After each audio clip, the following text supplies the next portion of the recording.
Assim, do seu ponto de vista, quais são as maiores evidências de que a gente está acelerando esse processo dessa grande chegada desse. O que que você consideraria? Porque a gente está num período de guerra agora, né? É bastante guerra, assim. Você tem lá, tá tendo agora além da Rússia e da Ucrânia, tem agora também acho que no Azerbaijão, na Armênia. A Síria ainda tem É, guerra. Nós temos mais de 30 guerras. 30 É. guerras simultâneas acontecendo, né?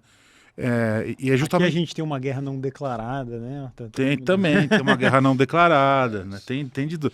Então, aí eu me pergunto, de repente, se tudo isso, né? Se esses conflitos da estupidez humana não estariam alongando mais o tempo necessário para essa revelação, não estaria nos afastando dessa revelação cósmica. Sinceramente, eu não penso que nós humanos possamos ajudar, atrapalhar, contribuir ou impedir qualquer coisa vinda da parte desses seres. Nós não temos, entre aspas, desculpa falar assim, na minha visão, nós não temos importância alguma nesse processo ainda. Apesar de que o ser humano talvez tenha uma função cósmica, que no dia que descobrirmos, iremos nos surpreender muito. Segundo a Cabala, que foi revelada ao rabino Shimon Bar Yochai, século II depois de Cristo, qual é o resumo da história? É que houve um problema, um ser criador terminou se exilando dentro da própria obra e é preciso que, entre aspas, alguém faça o tikkun, que é uma expressão cabalística, que quer dizer reparo. Reparo da própria obra e do ser caído. E que toda a história desses 13,8 bilhões de anos em que houve evolução no sentido de produzir vida complexa, nós, os humanos, somos a última face, somos a espécie bebê, a última a ter surgido, então nós seríamos a espécie capaz de realizar esse tikkun, ou seja, esse reparo que a Kabbalah, ou Cabala, como nós chamamos aqui no Brasil, terminou enunciando através dos seus postulados. Mas qual é o drama? O drama é que a gente não sabe de nada disso, os judeus não entenderam dessa forma, disseram não, a Cabala foi revelada aos judeus, porque nós, os judeus, é que temos que louvar Javé e aguardar ainda o Messias. Então essa é a história do entendimento judeu, quando na verdade a tradição cabalística deixa claramente que há um reparo a ser feito na obra e também no Criador. Então, em tese, os seres humanos teriam sido criados para serem os agentes desse reparo. Então, veja a importância. Só que parece que os seres humanos não saíram do jeito que o criador bíblico, o tal Javé, queria. Saiu de um outro modo. E esse, de um outro modo, é a gênese de uma série de problemas, desde o que nos obriga a continuarmos isolados, nos obriga a continuar mantidos num condicionamento terrível. Nós não somos os seres humanos que, em tese, poderíamos ser. Eu não sei até que ponto eu vou encher o saco de vocês, mas assim, o que é um ser humano? É a receita de 28.869 genes. Cada um de nós tem 28.869 genes. Desses, só cerca de 1, 2, 3% produz proteína.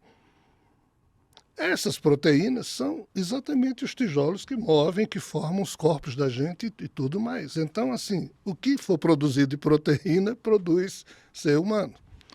Mas as proteínas só podem ser produzidas de acordo com a receita genética. Qual é o problema? O problema é que nós, seres humanos, até hoje, só conseguimos produzir cerca de umas 20 mil proteínas. Ou seja, os cientistas sabem que em cada célula de cada corpo humano tem cerca de 2.000 proteínas, mas juntando todos os tipos só dá umas 20 mil, ainda que os cientistas não saibam explicar a estrutura bioquímica de cada proteína. Mas qual é o problema? Em vez de 20 mil tipos de proteínas diferentes, nós humanos poderíamos produzir 4 milhões de tipos de proteínas diferentes. Nós só produzimos 20 mil. Por que 20 mil? Porque nós vivemos da mesmice. Por que da mesmice? Porque há milênios se repete a mesma coisa para condicionar os seres humanos e a gente acredita num monte de merda, num monte de coisas que nos apequenam, que nos fazem o tempo inteiro nos sentirmos culpados, com medo, com receio. Então, a produção proteica, que é o que permite, entre aspas, a expressão de cada ser humano a partir da riqueza das sinapses dos seus neurônios cerebrais, isso aqui é muito pobre. Quando nós humanos destravarmos, deslacrarmos o nosso modo de rodar os 100 bilhões de neurônios que temos na cabeça, e cada neurônio se liga ao outro através de dendritos, criando sinapses, ou seja, quando nós, seres humanos, pararmos de colecionar certezas imbecilizadas que nos diminuem e, de fato, pudermos, com decência e dignidade, expressar uma cidadania mais esclarecida, a vida muda totalmente.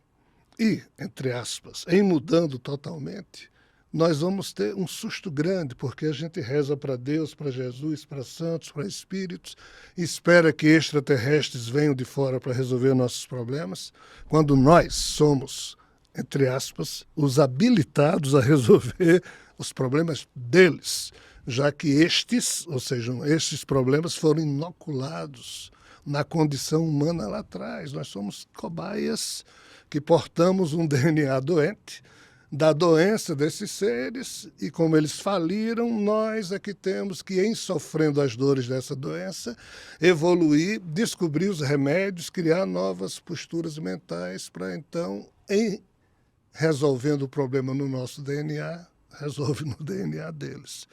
Na hora em que eu falo isso, quem está nos escutando, quem está nos vendo, diz, pô, não dá nem para compreender. Mas é exatamente isso. Nós, humanos, somos a medida do universo, como Protágoras dizia. É uma questão holográfica. O todo está representado em cada um de nós, como também o código genético de cada um de nós está em cada uma das células. É uma questão holográfica. Em resumo, o ser humano tem uma importância que a gente não pode nem aquilatar, mas esses seres nunca aceitaram essa importância, nos dominam, nos encheram de certezas que nos apequenam e hoje estamos vivendo um momento terrível. Só para concluir, tempos difíceis forjam pessoas fortes. Pessoas fortes costumam produzir tempos fáceis. Tempos fáceis forjam pessoas fracas. Pessoas fracas produzem tempos difíceis. Tempos difíceis precisam de pessoas fortes, mas a nossa atual geração é fraca. Nós somos humanos fracos porque fomos enfraquecidos por uma série de condicionamentos que nos foram impostos, principalmente via religião. Então nos apequenamos. Estamos diante de um desafio terrível. Esperar os seres de fora, desde 1998 que eu digo, olha, infelizmente eu estou tendo que falar aqui da chegada de Jesus. Mas não esperem que Jesus, nem nenhum ET, venha fazer por nós humanos o que nós humanos precisamos urgentemente aprender a fazer. Primeiro, cuidar de nós mesmos e esperar de ficar querendo receber tudo pronto de Deus, de Jesus, de quem quer que seja.